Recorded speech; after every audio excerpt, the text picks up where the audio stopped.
Pemirsa, Polrestabes Medan kini tengah menuai sorotan publik terkait dugaan ketidakprofesionalan dalam menangani laporan kasus penipuan. Salah satu warga Medan, Ardila, mengungkapkan rasa kekecewaannya atas lambatnya proses penanganan kasus yang ia laporkan yang sudah berjalan selama 2 tahun tanpa kejelasan. Kasus ini memunculkan pertanyaan besar tentang integritas dan profesionalisme pihak kepolisian, khususnya Satreskrim Polrestabes Medan. Ardila sebagai salah satu korban penipuan menceritakan kronologi kasus yang menimpanya.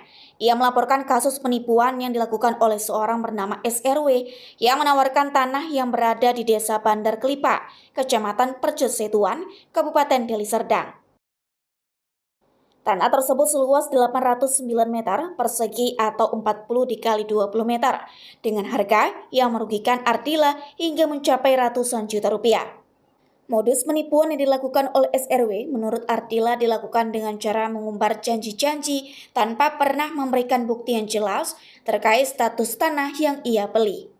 Ardila telah melaporkan kasus ini pada Polrestabes Medan melalui laporan polisi nomor LP-164-164-2 Romawi /2023-SPKT Polda Sumatera Utara yang dibuat pada tanggal 8 Februari 2023. Dalam laporannya, SRW telah ditetapkan sebagai tersangka, bahkan sempat ditangkap. Namun yang mengejutkannya lagi, dalam waktu yang relatif singkat, SRW kembali bebas dan kasus ini seolah tak berlanjut.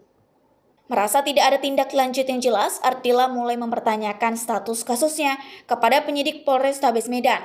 Sayangnya, dirinya mengaku tidak mendapatkan jawaban yang memadai dan merasa polisi banyak memberikan alasan untuk menunda-nunda penyelesaian kasus tersebut.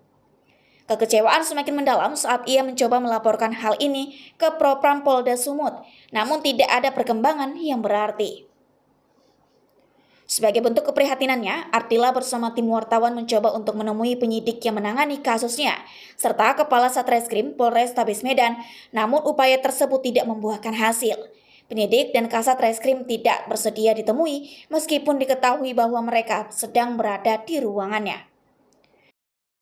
Merasa tidak mendapatkan perhatian dari pihak yang berwenang, Ardila dan tim wartawan akhirnya memutuskan untuk meninggalkan ruangan Satreskrim Polrestabes Medan tanpa jawaban yang jelas. Kekecewaan Ardila pun semakin mendalam dan ia berharap Kapolda Sumut Irjen Pol Wisnu Hermawan Februanto, SIKMH, dapat turun tangan langsung untuk menyelesaikan kasus penipuan yang dialaminya. Saya melaporkan kasus penipuan dan penggelapan pada tanggal 8 Februari.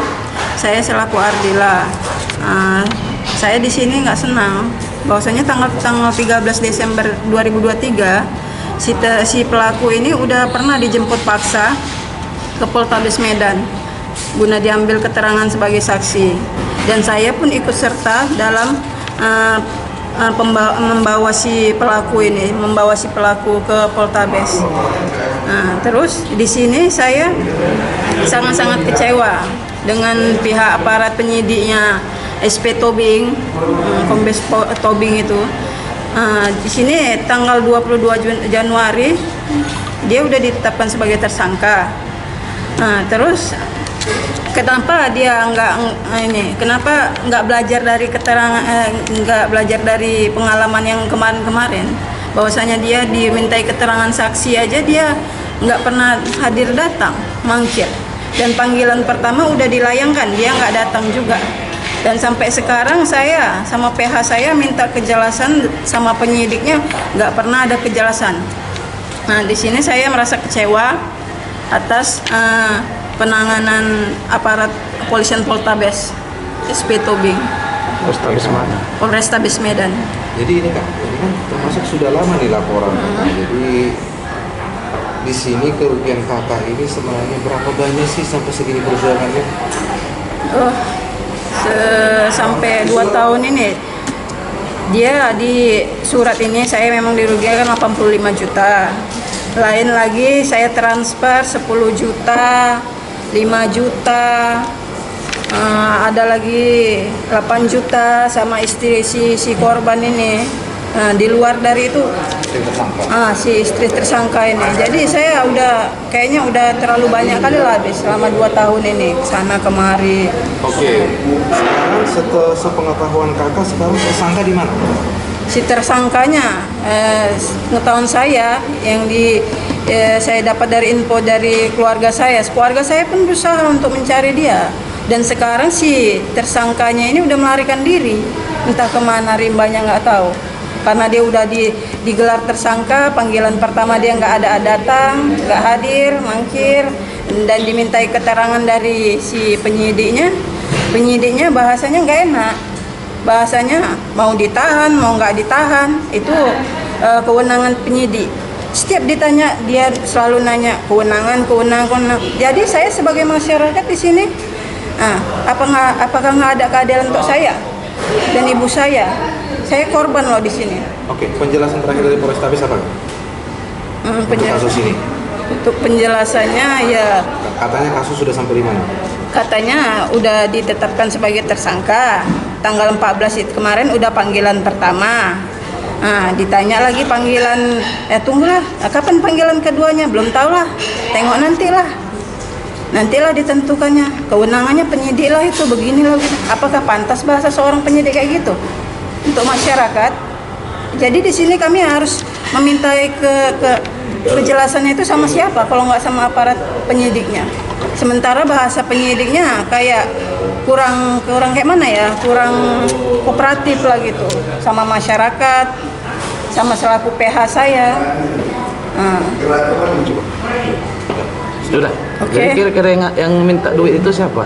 Kira-kira Bu? Di sini saya dimintai adalah karena kemarin bahasa dimintai uang untuk gelar tersangka.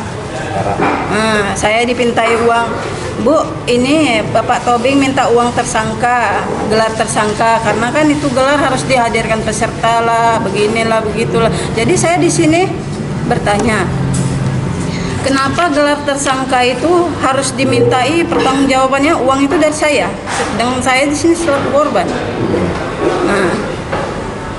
Gitu ya, oke. Ya, jadi kalau saya nggak ngasih uang gelar tersangka itu, apakah masalah saya dipersulit gitu? Mungkin kayak gitu kan, karena saya minta kejelasannya pun nggak pernah ada kejelasan. Oke. Razali BITV melaporkan dari Medan, Sumatera Utara. Pemirsa, jangan lupa ikuti terus berita menarik dan terupdate lainnya dengan cara like and share di seluruh akun BITV. Saya Putri Purwitasari pamit undur diri dari hadapan Anda. Terima kasih dan sampai jumpa.